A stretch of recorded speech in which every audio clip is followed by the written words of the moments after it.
ఈ రోజు విశాఖపట్నం పౌర గ్రంథాలయంలో జర్నలిస్ట్ అసోసియేషన్ ఆఫ్ యూట్యూబర్స్ ప్రథమ వార్షికోత్సవానికి ముఖ్య అతిథిగా మాజీ మేయర్ బండారు సత్యనారాయణ పాల్గొన్నారు.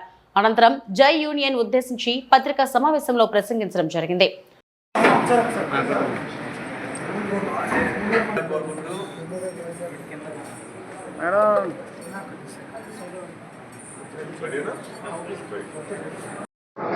యూట్యూబర్స్ ఛానల్స్ వాళ్ళందరూ కూడా విశాఖపట్నంలో వారి తాలూకు ఇబ్బందుల్ని తెలుసుకునే విధంగా, ప్రజలకు తెలియజేసే విధంగా, ప్రభుత్వాన్ని తెలియజేసే విధంగా సమావేశాన్ని, అలాగే ప్రథమ వార్షికోత్సవాన్ని కూడా విశాఖపట్నంలో ఏర్పాటు చేయడం చాలా సంతోషం. మరి నేను ఒక పౌరుడిగా గతంలో మాజీ డిప్యూటీ మేయర్గా పనిచేసిన వ్యక్తిని, అలాగే national consumer right south India చైర్మన్గా కూడా ఉంటున్నాను, ఏపీ మా అధ్యక్షుడిని. మరి ఈవేళ నన్ను కలిసినటువంటి యూట్యూబ్ ఛానల్స్ వాళ్ళందరూ కూడా మరి జర్నలిస్ట్ అసోసియేషన్ ఆఫ్ యూట్యూబర్స్ జై అనే పేరుతో గత సంవత్సరం మరి విశాఖపట్నంలో ప్రారంభోత్సవం చేయడం, మరి దాని తర్వాత ఈవేళ ప్రథమ వార్షికోత్సవాన్ని విశాఖపట్నంలో ఏర్పాటు చేయడం కూడా చాలా శుభ సంవత్సరం.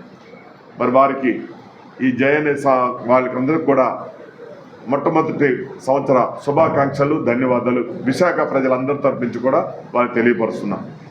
ముఖ్యంగా తెలియజేసేది, ఈవేళ మన రాష్ట్రానికి ముఖ్యమంత్రిగా ఉన్నటువంటి నారా చంద్రబాబు నాయుడు గారు, ఉప ముఖ్యమంత్రి పవన్ కళ్యాణ్ గారు పరిపాలన 9 నెలలు దాటి 9వ నెల నడుస్తూ ఉంది. మరి వీళ్ళ తాలూకు ఇబ్బందుల్ని ప్రభుత్వ దృష్టికి తీసుకురావాలనే ఉద్దేశంతో ఇవాళ మీ ముందుకు వచ్చి నేను మాట్లాడుతున్నాను. ఏ మహావృక్షమైనా ఓ విత్తనం దగ్గర నుంచే పెద్దదవుతుంది. మనం విత్తనం వేస్తేనే మహావృక్షం అవుతుంది. అలాగే ఈవేళ యూట్యూబర్స్ అనే జై అనే సంస్థను పెట్టినటువంటి వీళ్ళందరూ కూడా గతంలో ప్రముఖ పత్రికల్లోనూ ప్రముఖ ఛానల్స్లో పనిచేసినటువంటి వాళ్ళే. ఇవాళ నేను ప్రతిరోజు 4-5 కార్యక్రమాలకు అటెండ్ అవుతుంటా. అక్కడ చూస్తే మీరేంటంటే దీంట్లోకి వచ్చారని లేదు సార్, దాన్ని మానేసి యూట్యూబ్ పెట్టుకున్నానని చెప్తున్నారు. ఇందాక నా మీటింగ్లో విన్నాను నేను, ఏదో యూట్యూబ్ ఛానల్లో పనిచేసిన వాళ్ళు చిన్నవాళ్ళని కానీ, వాళ్ళు ఏదో ఏది లేక బ్రతకడానికి వచ్చేటట్టు కాకుండా వాళ్ళకి అనిపించినటువంటి ఈవేళ ప్రజలు దేన్ని ఆదరిస్తున్నారు, ప్రజలు దేన్ని ఇమీడియట్లీ చూస్తున్నారు. అలా ప్రభుత్వానికి ప్రజలకి వారధిగా ఎవరుంటున్నారంటే, ఈవేళ ఒకప్పుడు న్యూస్ పేపర్ తెల్లవారులేసి చూస్తేనే కానీ రోజు గడిచేది కాదు. ఈవేళ న్యూస్ పేపర్ ఎవరు చూడటంలా. దాని తర్వాత టీవీని చూస్తేనే కానీ తెల్లవారులేసి ఆ రోజు గడిచేది కాదు. అలాంటి ఈవేళ టీవీని కూడా పక్కన పెట్టారు. దాని తర్వాత ఎన్నో రకరకాలు వచ్చింది. దాని తర్వాత ఈవేళ నిలబడింది క్షణాల మీద ప్రజలకి, ప్రభుత్వానికి వారధిగా ఉంటూ ప్రజా సమస్యల్ని అధికారుల దృష్టికి, ప్రభుత్వానికి దృష్టికి తీసుకొస్తున్నటువంటి ఛానల్స్ ఈవేళ ఈ యూట్యూబ్ ఛానల్స్. తక్షణం ఈవేళ ఇక్కడ జరుగుతుందంటే ఆల్రెడీ ప్రజలకి ఈ లైవ్ కూడా వెళ్ళిపోతుంది.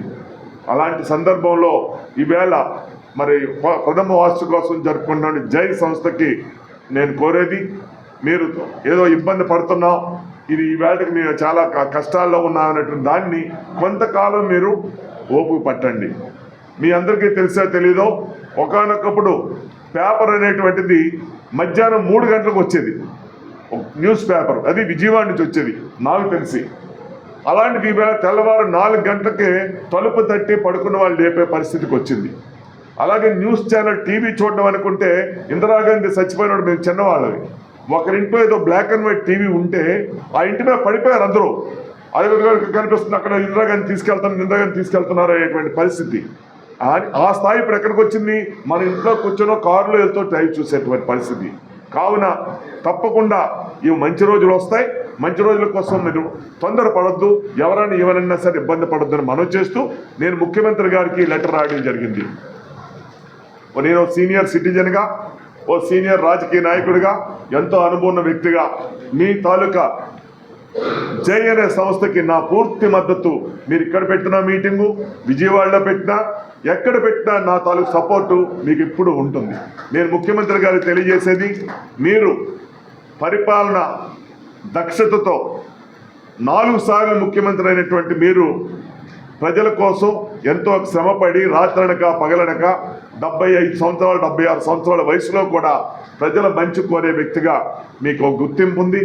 నేను స్వయంగా కోరుతున్నా, ఏదైతే ఈవేళ యూట్యూబ్ అనేటువంటి చిన్న చూపు చూస్తున్నారో దాన్ని పక్కన పెట్టి మీరు ఈవేళ ఒక యూట్యూబ్ ఛానల్ ద్వారా రాష్ట్రంలో సుమారు ఆ ఛానల్ ద్వారా 100 మంది బ్రతుకుతున్నారు. అలాంటివి ప్రతి జిల్లాలో ఇలాంటి ఛానల్స్ చాలా ఉన్నాయి. ఇది రాష్ట్రం మొత్తం మీద తీసుకుంటే వేల సంఖ్య మంది దీని మీద ఆధారపడి జీవనోపాధితో గడుపుతున్నారు. ఇది గడపడమే కాకుండా కళ్యాణ్ గారికి, అదేవిధంగా రేపు కాబోయే ముఖ్యమంత్రి, ఇప్పుడు కాకపోయినా ఒక 4 సంవత్సరాలు అయితే ముఖ్యమంత్రి అయినటువంటి నారా లోకేష్ గారికి కోరేది, మీరు ఈ యూట్యూబ్ ఛానల్స్ వారిని గుర్తించి వాళ్ళు కూడా ఎడ్యుకేటెడ్, చదువుకొని జీవనోపాధి లేక ఎన్నో సంస్థల్లో పనిచేస్తూ ఈవేళ అవన్నీ కూడా బరుగున పడిపోయిన తరుణంలో ఈ యూట్యూబ్ ఛానల్స్ వచ్చి దీన్ని నిర్వహిస్తున్నారు.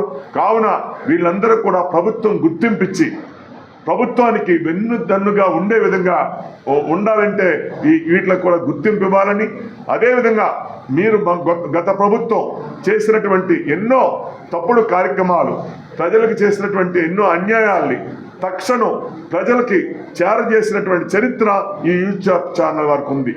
ఈవేళ పేపర్ చదవకపోయినా, టీవీ చూడకపోయినా ప్రతి ఒక్కరి చేతిలో సెల్ ఫోన్ పెట్టుకొని ప్రభుత్వం తాలూ కార్యక్రమాలు, కొన్ని గత ప్రభుత్వం చేసిన అవినీతి ఆరోపణలన్నీ కూడా ప్రజలు తెలుసుకొని ఈ సహాయ సహకారాలు అందించాలని చెప్పి గౌరవ ముఖ్యమంత్రి గారిని నేను కోరుతూ, మరి మీరు ఎన్నో మంచి పనులు చేస్తున్నారు, లక్షలాది కోట్ల రూపాయలు ఖర్చు పెట్టి మీరు చేస్తున్నారు కాబట్టి దీనికి వీరికి మద్దతు ఇవ్వాలని, మీరు సపోర్ట్ చేయాలని ఒక సీనియర్ తెలుగుదేశం పార్టీ నాయకుడిగా, ఒక సీనియర్ సిటిజన్గా, విశాఖపట్నం వాసిగా మిమ్మల్ని రిక్వెస్ట్ చేస్తూ వీళ్ళకి మీ మద్దతు ఇచ్చి మీ బిడ్డలుగా వీరిని మీతో పాటు తీసుకెళ్లి రాష్ట్ర అభివృద్ధిలో రాష్ట్ర ప్రభుత్వం చేపడుతున్న అన్ని సంక్షేమ కార్యక్రమాలు ప్రజలకి చేరువయ్యేదానికి, అక్కడ జరుగుతున్న తప్పుడు కార్యక్రమాలు బయటికి తీసుకురావడం కోసం వీళ్ళ సహాయ సహకారాలు మీరు ముఖ్యమంత్రిగా, ఉప ముఖ్యమంత్రి గారు మీరు